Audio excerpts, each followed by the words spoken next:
Hi everyone, welcome to my channel.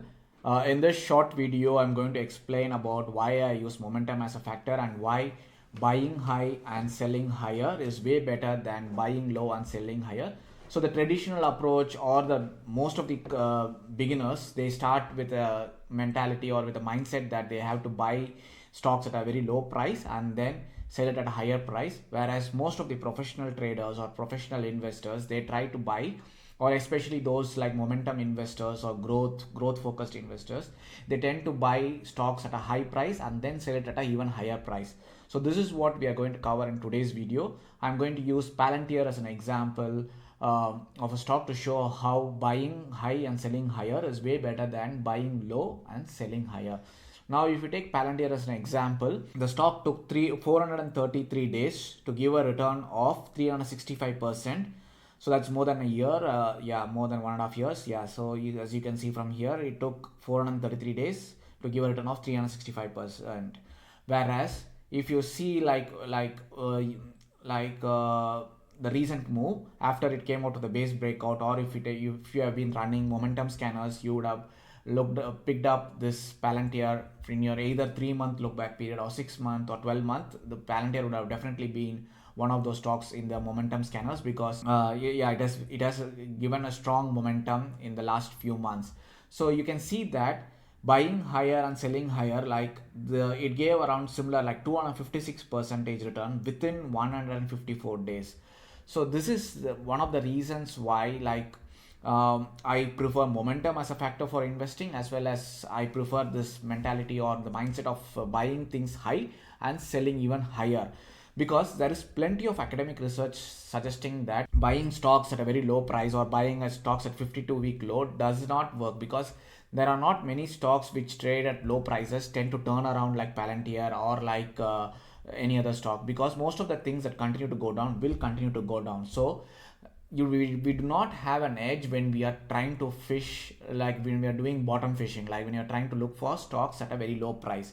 So, and another reason is that when you are using momentum as a factor, you know that price momentum picks up because of all the big investors, big institutional players, and they are the ones who are driving the price momentum up.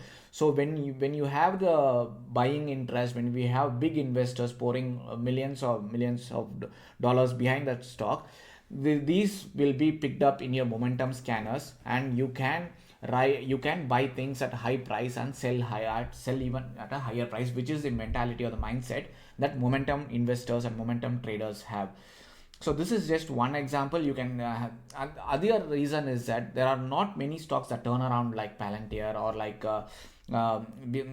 this has been academically studied, and they have shown that investors who buy things at a higher price tend to have a higher probability of making a winning trade than investors or traders who buy at 52-week low. There is a lot of academic papers studying this phenomena. So in the stock markets, or when it comes to investing, buying things at a high price and selling even higher is you have a much better chance of being a profitable investor or trader when you're doing this kind of an approach, because it is very rational or counter to think that because for a stock to move from $10 to $100, it has to go and make a series of it has to go through the price of 20, 30, 40, like that. So you can hop on when the stock is showing this kind of price momentum. Like for example, Nvidia, it was started off as a very small company, and then when the momentum picked up, you can ride the wave up. And you can also have systematic rules to let you know when the momentum is no longer there.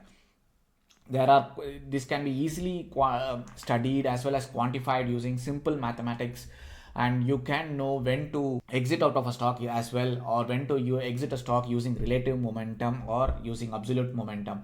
And this is what I teach in my systematic coaching, like how do you design your own systematic momentum systems that you can invest in a systematic way. You don't need 200 300 pages of stock research reports to make a buy, and all these kind of factors value investing, financial modeling, or growth factors, growth ratios, and all this will always create is time consuming, as well as it leads to a lot of analysis paralysis. Whereas when you use a factor that is very easy to calculate like momentum, you can design your own system in a very efficient way that is less time consuming, as well as it is very easy to implement and execute and for you to follow.